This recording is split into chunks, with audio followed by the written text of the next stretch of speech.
My name is George Galloway, presenter of Kalima Hurra on Al Mayadeen television. Mind you, I don't mince my words. I speak Kalima Hurra, and my audience does too. Kalima Hurra, free word, free for me, free for you.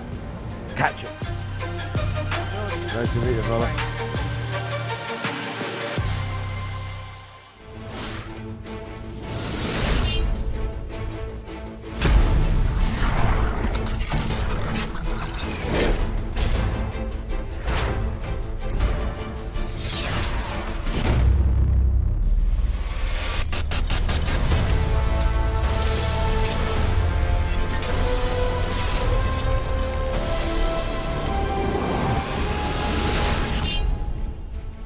Welcome to Kalima Hurra with me, George Galloway, on Al Mayadeen television, coming to you from London, but discussing the worldwide sanctions on Russia, except they're not worldwide. We're asking the question, has the effect of economic sanctions on Russia been zero? As a matter of fact, less than zero. The ruble is the best performing currency in the world. The US dollar now below 70. With the Russian currency, the ruble. And here's some statistics from the horse's mouth, from Guy Verhofstadt of the European Parliament, no less.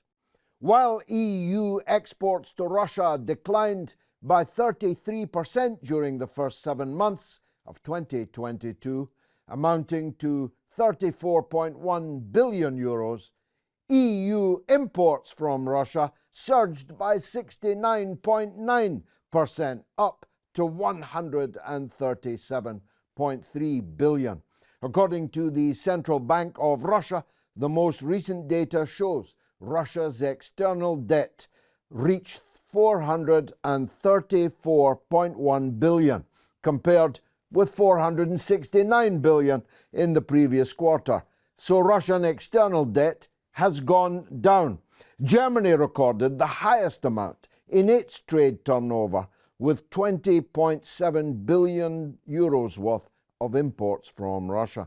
But of all the countries listed, Slovenia was the country that topped all others in its imports of goods from Russia, with a staggering increase of 346%, amounting to a total of 1.1 billion euros. I wonder if they sold any of them anywhere else. And while EU exports to Russia declined 33% during the first 7 months, EU imports from Russia surged by almost 70%.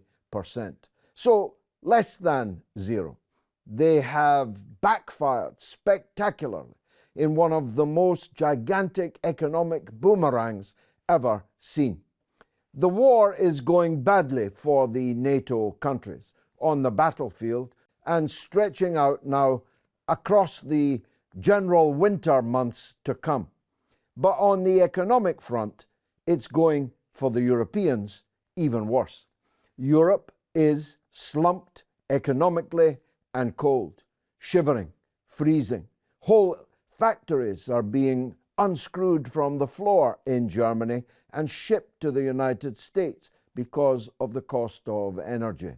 Green cards are being issued to German skilled workers to come and work and live in the United States. Germany is being deindustrialized. And Germany is, of course, the economic powerhouse of the EU. When Germany catches cold, the rest of the European Union catches influenza. And that's affecting even huge economies like the French. The British economy is most parlous of all. Although we're not in the EU, we can compare the likely slump in the British economy to others. And the Bank of England itself says that our recession will be worse than any other recession in the economically developed world. British workers are increasingly out on the cobblestones, on strike, because they will not accept the wage cuts, because that's what an offer of a 3% wage increase actually is. When inflation is in double digits, the workers are revolting. The British government is fluid. You could say it is rocky. The Prime Minister, I can't remember his name almost, it's Rishi Sunak. We've had 3 in the course of the last 12 months, and we've had more finance ministers, foreign ministers, and interior ministers than we used to joke about countries like Italy. How could anyone remember the names of their top officials? I'm afraid that's where Britain is now. Britain is the new Italy. So we'll leave aside the military reverses for the NATO armies over the last few months and concentrate on the economic. And we have, as always, a distinguished panel of experts. I'm merely the enthusiastic amateur. Let's start with a Russian, with a man who was on both sides of the journalistic fence. He's a former BBC correspondent in Kiev and a former director and editor at Sputnik News Limited. His name is Nikolai Gorshkov. Nikolai, welcome back to the show. I believe I asked you, but I asked in an earlier show months ago on this, were the Western leaders fools or knaves? Did they know that the economic blowback of the decisions they were making would be as they've turned out to be, or did they know and didn't care? Well, probably they didn't know. And they didn't know because they thought historically that the Russian people, judging by their performance under the Soviet economic system, were not exactly entrepreneurial, were not quick thinkers, but the Russians, even under the Soviet system, were quite entrepreneurial and extremely quick thinkers because the Soviet economic system did not allow them to work properly, so to speak, in Western terms. So they were quick thinking on their feet. And there's this famous saying by foreign visitors to Russia, to the Soviet Union, that whilst the shops were empty, the kitchen tables and the dining room tables in Russia were full. How come? Well, because the Russians, they established a parallel system. And now they've established a parallel system as well. And probably that was not factored in. I can tell you about probably the biggest failure in the banking, international banking system. Everybody would have thought that by switching off SWIFT from Russian banks and Russian payment cards and systems would deal really a severe blow to the Russian financial system and especially hurt people in their pockets. But they didn't realize that the Russians were quick to learn from Hawala. You know, the system in the Arab world by way of which people are transferring money between each other by a simple phone call or an SMS message. So I've got some money, say I'm in the West, I've got some money, but I need money in Moscow or the other way around. I just call somebody and I give the money to somebody locally and they give the money to a friend of theirs over there. And you wouldn't imagine this now black market in money transfers between Russia and the rest of the world is huge. But this was, well, they would say that's an unintended consequence, but it's a huge consequence because basically, with all this talk of Western financial institutions wanting to monitor and control the financial, the movements of huge amounts of money, they lost this opportunity with Russia because Russians are now transferring this money which could not be traced, really. That's one thing. Another one is, of course, that the sanctions, especially on luxury goods, have failed dramatically. Why? There's now a rise of private buyer in Russia. If we hark back to the 1990s when Russia was really in dire straits consumer-wise with consumer goods, there was the so-called shuttle traders, small-time traders who went to the West or China, brought in huge checkered bags, goods, and sold them on Russian street markets. Now they're back, but at a higher level. So you just call somebody in the States or in Britain or in France and order whatever you would like to order, and they will bring it privately to you using third countries which are not taking part in the sanctions regime. So basically, in these two areas at least, the Russians have managed to completely circumvent Western restrictions. Extraordinary. Shabir Razvi, you are an economist as well as a political analyst, managing director at International Finance Solutions Associates. Isn't the problem here, as Nikolai just explained, that most people in the world, according to Newsweek's front page recently, 75% of the world are not with us on Ukraine? Isn't that the problem? That there are plenty of third countries, there are plenty of third peoples who don't support these sanctions against Russia and are now profiting from them. Thank you very much, George. A pleasure to be here. Look, what Nicola has described, sort of, very important evaluation of what's happening in Russia. But I think if you look at it in a broader context, in the broader economics, as you said, the economic boomerang, and I have always said that, the nations that apply sanction on a third country, that boomerangs on that nation itself, because obviously they're not able to sell products, services and so on and get payment for it. And the classic example has been, if you like, Iran, which has been sanctioned for the last 43 years, but it has survived, not only survived, but progressed. So on the situation of Russia is, of course, this is a well-known fact now that the ruble was the best performing currency in 2022. Russia has enormous amount of gold, which they have been sort of piling on for the last 20 years. They're the biggest buyers of gold exactly. at this moment. Thirdly, Russia has come out with a very fascinating sort of financial instrument of sort of trading in own currencies. India is one of the big players with Russia, which is sort of trading in Indian rupees and rubles, if you like. And also barter. It's not just hawala, which is important, but the huge quantities of deals which are being made on a barter basis, which was, if you like, traditional economics when, whether Karl Marx or other economists historically have talked about that the speciality of one nation can be transferred to the other by barter deals. If you've got ships to sell and you want to buy oil, yes, you'll sort of exchange that, or rice to vice versa, whatever other products.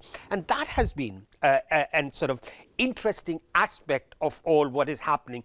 But I think the illusion that we live in the West, that when we talk about world order, the world is against XYZ, what that really means, George, is America, Canada, the European Union, NATOistan, if you like, Australia and Canada. The rest of the world, more 13% of the world's population. So, more than 75% of the world, African countries are not really abiding by, although they're relatively poor and they've been manipulated historically. And it's with the election of Lula in Brazil, dynamics have changed there also. The geopolitical and the geoeconomic situation is moving so fast and rapidly towards the east. You've got the BRICS countries now, you've got the SCO, the Shanghai Cooperation Organization, you've got the Eurasian complex, and then also the trade links that have started. I mean, the railway line started from St. Petersburg all the way to Chabahar, and from there shipment to India. That in itself is going to be a colossal sort of movement of goods and services through that railroad. So I think it's not just boomerang. I think Mr. Orban, the Hungarian Prime Minister or President, quite rightly said that Europe has not only shot itself in the foot, but it's shot itself in the lungs. So that is more profound. Much more. You don't survive a shot in the yes. lungs generally. So that's what has happened in reality, that if you look at it in the sort of wider context, that we really, not only have we been, our leaders particularly, have not only been stupid, but they haven't, they lack wisdom. This is the biggest problem. I want to get to that point because I didn't before, because at that stage it was earlier in the conflict. We weren't quite sure. But Robert Shaw, you are a defense and security expert, but also an economic intelligence man. I come back to the question I asked Nikolai. Were our leaders fools or knaves? Were they too stupid to know that this would be the outcome? Or did they know this would be the outcome and are performing to some other agenda? Well, George, first of all, I agree with some of the points made by the two colleagues there. Every country has, in a sense, an alternative economy system, a black market, if you will. Hence the Russian joke, you know, as long as the state pretends to pay me, I'll pretend to work. And that could be said of the NHS, etc. Okay, so every country that, and again, there are more economic organisations around the world. Globalisation is a benefit in that sense to everyone, which is why this regional war is affecting, in a sense, the whole globe. But yes, Europe is one small part of that global economic powerhouse. I wouldn't say that people could predict the future, certainly not economically. Good God, not every government in UK can do that every time. But with all respect to you, I did, sitting in this chair 8 or 9 months ago, I predicted exactly this. And if I can do it with no intelligence resources, not even a university education, how come all these clever people couldn't see it? Well, what I would say is, again, it's what's your definition of success? They weren't trying to collapse Russia economically or anything like that. At the end of the day, they had to be seen to be doing something in principle against the invasion of Ukraine, another country. And obviously, it doesn't involve NATO armies. NATO isn't at war with Russia, and NATO hasn't lost anything militarily. It's the Ukrainian army that are fighting there.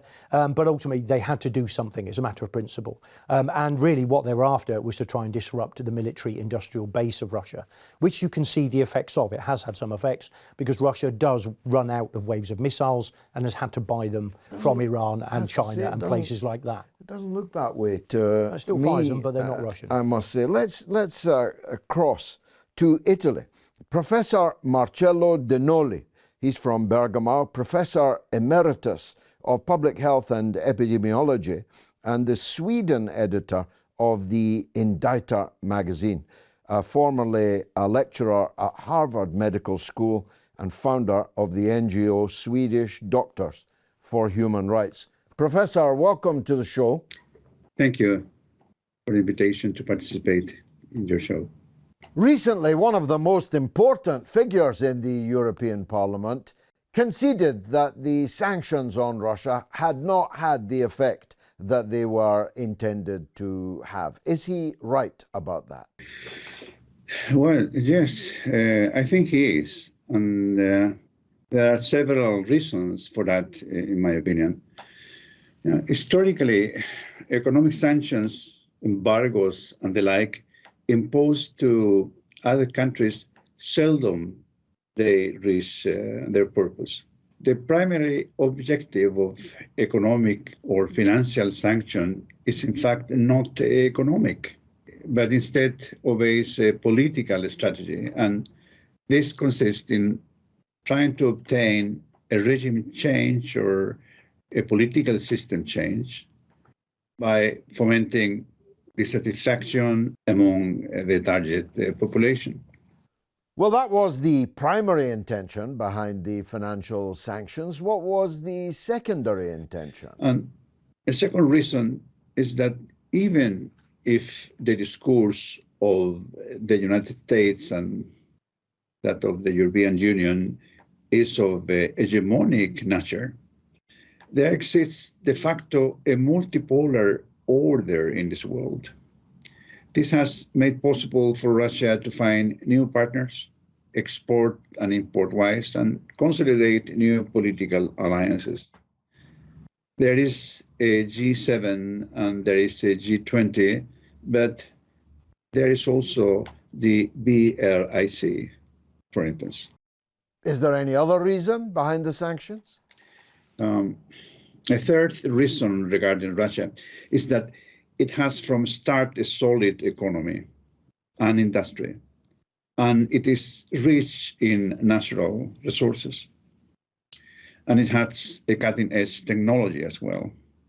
So this includes its weapons manufacturing. So Western analysts that now say that sanctions against Russia will inexorably prevail in the long run.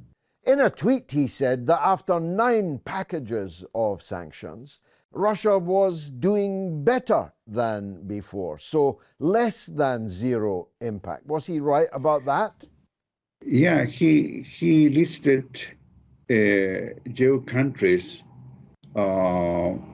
which instead show an increased bilateral turnover, with the exception of Sweden, I believe, or Latvia, Finland, the Baltic countries and some. Well, the interesting issue in that classification put forward by this parliamentary is that the countries he is mentioning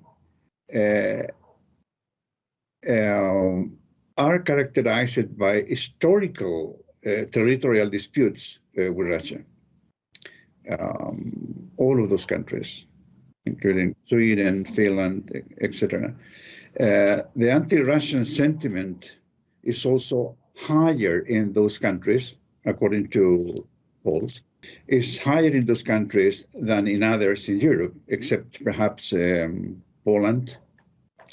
Nevertheless, as I pointed before, sanctions have ultimately a political goal, and some countries in Europe have started to understand that the sanctions imposed to Russia at the initiative of the United States would very well be a strategical move from the part of the United States to undermine the economies of those countries in Europe.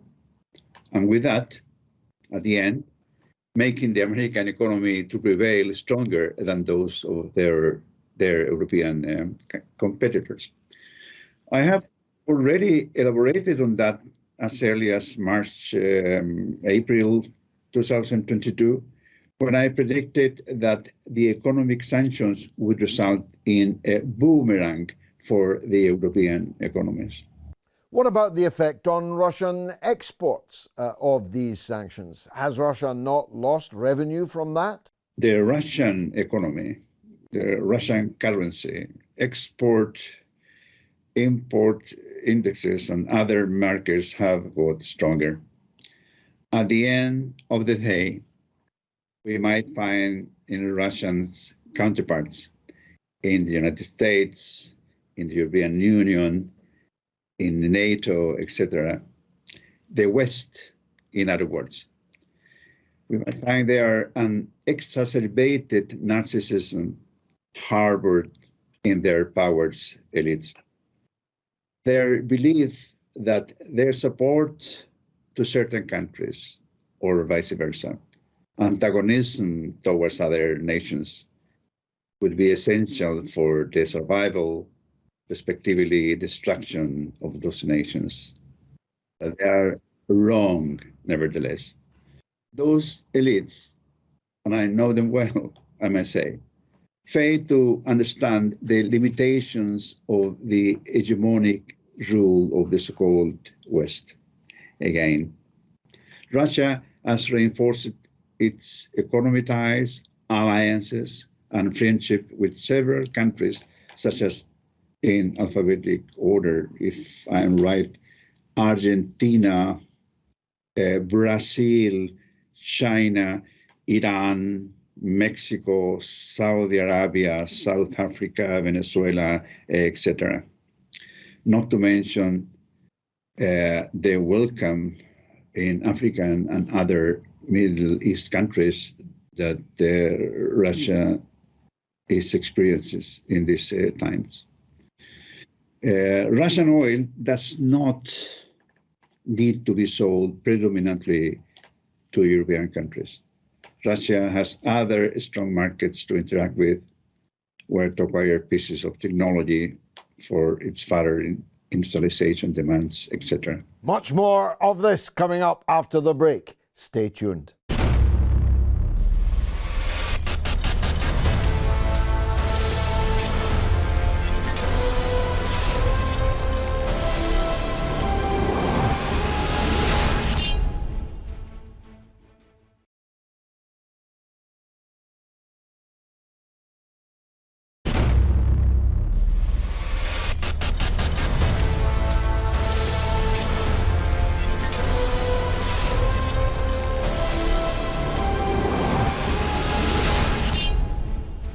You're watching Kalima Hurra with me, George Galloway, on Al Mayadeen Television, coming from London, but discussing the sanctions on Russia. Shabir, the professor touched on just before the break one of the most interesting factors in this picture, which is that whilst the European economies are being scythed down by this rather sharp boomerang, the US economy is not. So the Russian economy is doing quite well. The American economy is not doing nearly as badly as the European economies are. Opening the question, are these European leaders willingly going into this dark place at the behest of the United States? And if so, why are there people not rising up against it?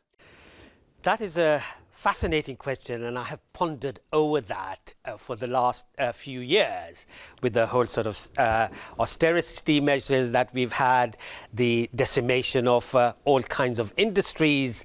Why have not the people of France, Germany, Holland, United Kingdom, Spain, Italy haven't really come out on the streets? If you remember, in Lebanon, just 2 years ago, when the government wanted to put a charge on use of WhatsApp as a sort of, tax, people came out in their tons, hundreds and thousands for a small country like that. Why we haven't? And I think the answer could be that still people are believing the propaganda that is coming out of our mainstream media, whether it's radio stations or broadcast media. That's one thing. Secondly, people are still not possibly feeling the pain that they would with cost of living crisis, and as you mentioned in your opening, with streets of London flush with strikers of all different colour, all different professions, and so on. So that, I think, is a very important question. When will the people really rise up to the challenge they're facing? I think the other thing is that, of course, the American economy, in comparison to Europe, is doing, and at the beginning last year, it's almost a year since the special operation started in Ukraine, is that people were saying that this is a conspiracy theory, that America wants the European economy to be decimated, and the brain drain that is taking place, as you talked about, from Germany and other countries. Now that's coming to true. It's sort of no longer a conspiracy theory, because in reality it is happening. People are leaving. Say, for example, Portuguese nationals, they're moving to other Portuguese-speaking countries because there's huge problems there. But I think what is important, as I said in my earlier comment, is that we are living in times when we used to have G20 and G7.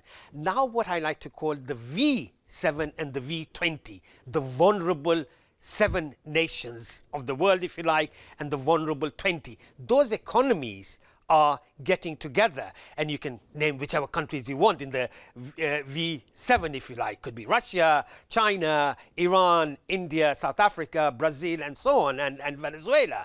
These could be the V7 of the future, and they will be the driving force. All economists, all analysts, all sort of fair-minded, unbiased academics are saying that the economy is moving to the east. Let's go to Moscow, in fact, to Russia, to Mark Sleboda, who is an American living in Russia. He's a security analyst, senior lecturer, and a former nuclear reactor operator at the United States Navy. How is that for a CV? Mark, welcome.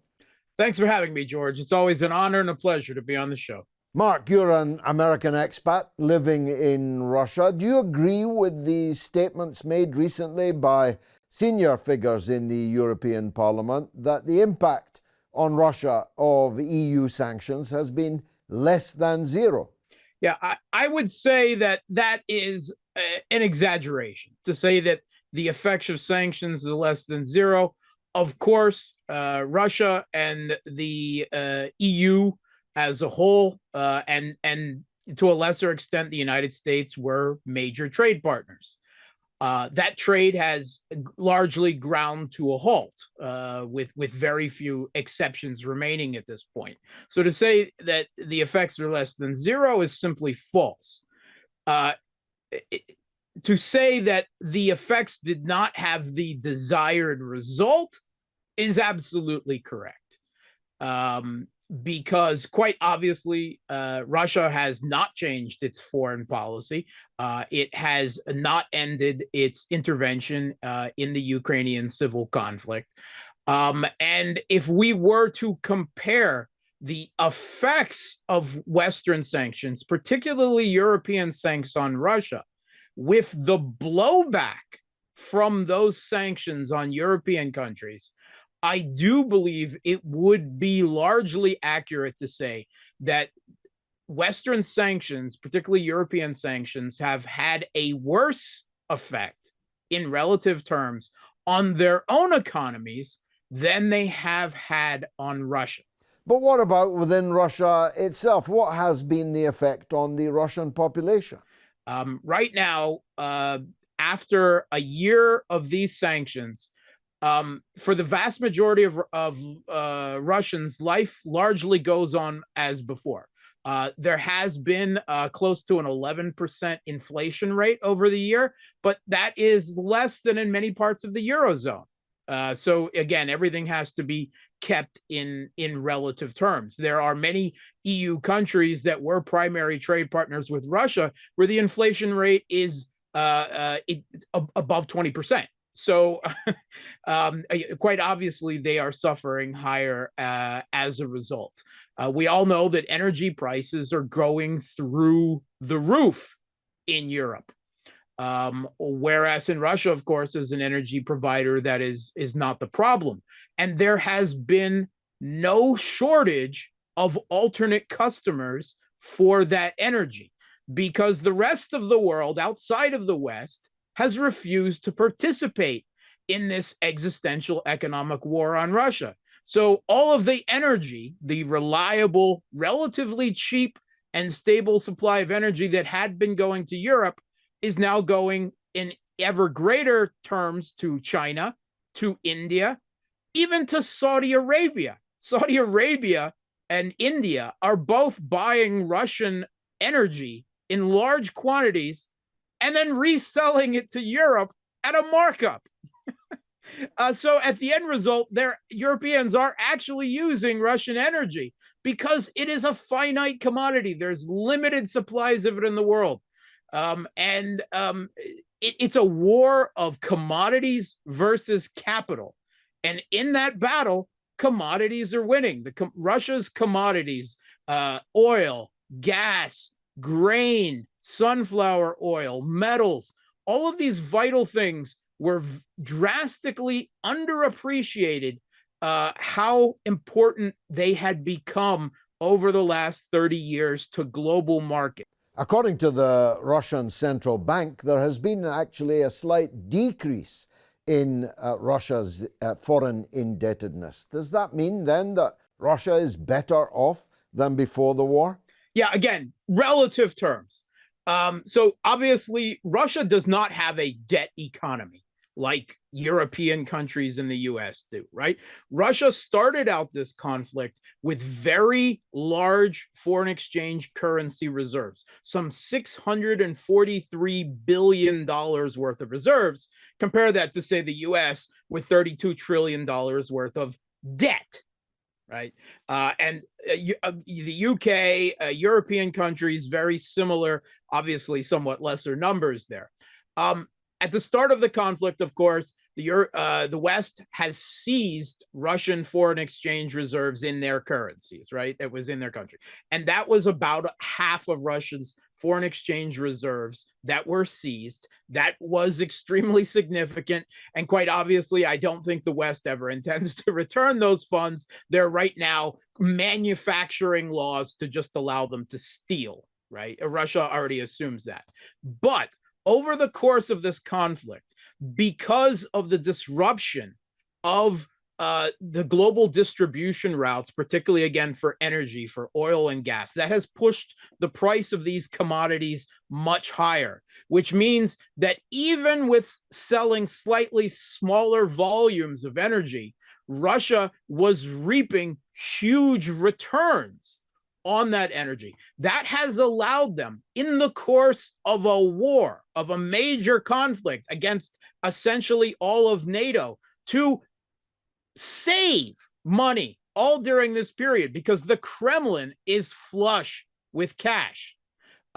They have been able to build up those foreign exchange reserves back up to 580 billion by the end of December, just below what they were when the West stole half of them last year.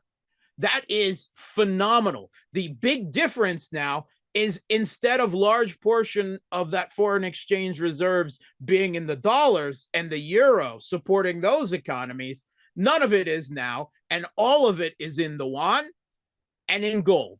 Well, based on what you're saying and what these European parliamentarians are conceding, the sanctions must represent a huge miscalculation. Why would they make such a miscalculation, all these clever people? Or are they being driven into these calculations by US interests? Yeah. So I think, first of all, there has been a huge miscalculation. I think that the Western governments, the US and the EU, have both gotten extremely bad economic advice from their economic experts. There has been a tendency to vastly overvalue the importance of the service and luxury item and tourism intensive European economies, and to downplay the importance of commodities that actually are very technical, very high-tech extraction of oil and gas. These are actually some of the most technologically advanced industries in the world, and they've been really downplayed the importance of them. And we've seen that out. You try to excise probably the biggest global commodity supplier overall in terms of oil, gas, grain, metal, so much out of the global markets, and that has hurt more the countries that had established trade ties to access those commodities, meaning Europe primarily. Nikolai, as you listen to that, you begin to get a sense of the scale of the miscalculation that Mark referred to. The question that's begged for me is this permanent? The war in Ukraine will be over one day. All wars come to an end, whether it's in this year or next. It'll be over one day. What happens then? Do these sanctions get lifted? Does Russia begin to look back to the West for markets? Or is this rupture a permanent one and therefore a kind of new Berlin Wall or Iron Curtain? Well, it depends on whom you're listening to.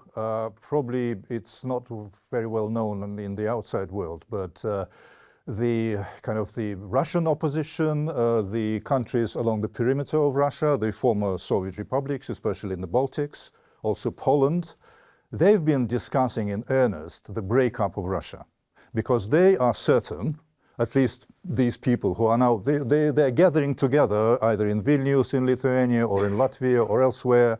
There's lots of conferences right now going on, and online conferences as well, discussing after they win, because they're certain, they believe that Can they really be? When they defeat Russia, which is a given to them, into how many pieces, bits and pieces, would they be happy to divide Russia? There are plans, there are maps. You can Google them. It's like 89 pieces of Russia, or so, where the Russians would be the kind of ethnic Russians, although there's no such thing as ethnic Russian. A Russian is somebody just like an American. A Russian is somebody living in Russia. They might not necessarily be ethnically Russian, yes, but they speak Russian, so they're Russian. So yes, there is this strata of Western or pro-Western society which believes that Russia is going to lose dismally and it has to be dismembered. Now, on the other side of the spectrum, in Russia, more and more people are saying we would never ever believe the West again. So it could be a rupture. How long the war, this special operation take place, we don't know. Actually, there's a reason for the Russians to call it a special operation as opposed to a war, because you might not know, but Ukraine is still pumping Russian gas to Western Europe and getting paid in the process. Gazprom is still pumping gas via Ukraine. So, you know, in an all-out war, this would have been impossible. They're still doing business together, Russia and Ukraine, on gas. And everybody's earning. Ukraine is getting transit fees, Russia is getting money for the gas, and Western Europe is using Russian gas. So, one way or another, both sides would have to find an equilibrium after this ends. But then the question here is that, say, and I've been saying this all along, the old Europe, you know, the core of the European Union, France, Germany, the Netherlands, Italy, and the new Europe, the former East European kind of satellites of the Soviet Union, the East Europeans have hijacked basically the European agenda, whereas the sort of the grands, maybe they're not going to be grands anymore, you know, the bigger European countries, they are now meekly following the agenda of those smaller countries along the perimeter of the former Soviet Union who can't still get over their historic experiences. They're still, I think, and talking to people in those countries, they're still full of kind of, you know, desire for revenge, you know, getting one over the Russians. Robert, I'm right that all wars end sometime. It's difficult at this moment to see the ending of this one. It's frankly impossible for me to see the outcome that Nikolai says these yapping little republics on the edge of Russia have in mind, a Russian defeat, a breakup of Russia. Let's assume, for argument's sake, that Ukraine is partitioned, perhaps along the Dnipro, perhaps including also the southern coastline, leaving Western Ukraine a rump state, landlocked, and so on. Do we settle in then for 43 years of sanctions like we have against Iran? Or does somebody come along and say, let's reset this relationship? Well, it's a possibility, as proven by Iran, still being under sanctions 43 years later. One can't turn that debt completely down. However, and again, I agree with the colleague, a lot of ex-Eastern European states, well, culturally, people have long memories. Hence the Polish joke, you know, who'd you kill first, the Russian or the German? The German because it's business before pleasure. At the end of the day, they all have long memories of being occupied by the Soviet army and abused by the KGB during the Cold War. So ultimately, I wouldn't go so far as necessarily say they want revenge. What I would say, they're very conscious of that, which is near history, let's be fair, and it's going to stay around for a while. However, I do believe that, you know, as you said, all wars come to an end and there has to be a political deal struck, and that is up to the politicians to do. I think that Ukraine, well, whether it would be happy in Russia occupying that part of, you know, its former terrain east of the river, that will be up for something to Ukrainians to decide. And that will be at that moment in time when that conflict ends. Economic investment in post-war countries has worked, like the Marshall Plan after the Second World War. So it's in everyone's political interest to invest, you know, and move on, invest economically and get, as you say, reset the clock and get back. But it is difficult. Human terrain is very complex and people have long cultural memories. So it's whether that will provide enough of a barrier. I don't think it will. Money talks. And as you said, trade always goes on. You know, Russia has a lot of natural resources to sell, oil and gas, and has been doing so. Yes, to non-traditional customers, you might say, it's had to move markets. Although China, it often Iran, ends and so up on. back with the traditional Agreed, customer with a markup. And again, you know, point made, you know, in both world wars, all countries that are at war still traded. They might have done it through a third country, but they all needed something from each other to be able to continue the war that they were in. So it's nothing new in that sense. That will continue to happen throughout all wars in the future. Shabil, you'll not be surprised that the phrase from Mark Sloboda that gladdened my heart most was that this is a war between capital and commodities, and commodities are winning. I could have told them that, but that's what's happening. Just as you mentioned earlier, the strikers on the streets of London, didn't we discover during the pandemic the value of certain things and certain workers that were overlooked before? So a truck driver is actually much more important than someone sitting at a computer screen operating derivatives and hedge funds. Ditto the workers in the hospital when your husband is rushed in a trolley. So on the big level, things like coal and steel and oil and gas and gold and silver and metallics and all the rare earth minerals and all these commodities, of which Russia is the world's biggest treasure trove, are much more important than having a lot of dollars in the bank, especially as these dollars are not really backed up by anything. This is therefore a historic shift, isn't it? It is indeed a historic shift, and I think our friend from Moscow, the battle between commodities and capital, I did pick that up, and I think that's where we are. That the capital that has been circulating in Europe and America is not worth the blue paper, if you like. You know, you just print it as much as you like. Hence, from an economic point of view, that financialization of business, if you like. If you're making widgets, George, you can sell widgets. But how many cappuccinos can you sell? How many sort of, I mean, what I call my industry, I'm a financial advisor, my day job is. Certain industries in Europe and America, what I call parasitic industries, financial services, banking, lawyers, consultants, what do they produce in reality?